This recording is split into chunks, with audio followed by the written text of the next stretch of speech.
அக்ஷய திருதியை என்றாலே அல்ல அல்ல குறையாது என்று அர்த்தம்.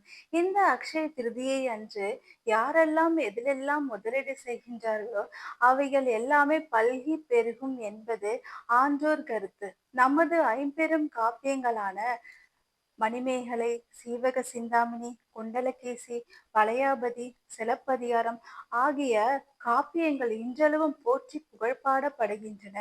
அந்த காப்பியங்களுள் ஒன்றான மணிமேகலை என்ற காப்பியத்தினுள் மணிமேகலை அவர்கள் அக்ஷய பாத்திரம் ஒன்றை உபயோகித்து பசிப்பிணியால் வாடுவோரின் பசியை களைந்தார்கள் என்று கூறப்படுகின்றது.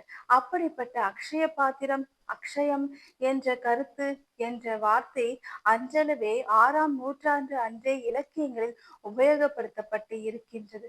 அப்படிப்பட்ட ஒரு தெய்வீகமான ஒரு வார்த்தைதான் அக்ஷயம் என்பது. ஆகையால் இந்த அக்ஷய திருதியை அன்று தங்கம் வாங்கலாம், வெள்ளி வாங்கலாம் மற்றும் ஏனைய பொருட்கள் நீங்கள் நினைத்த பொருட்கள் எல்லாமே வாங்கலாம்.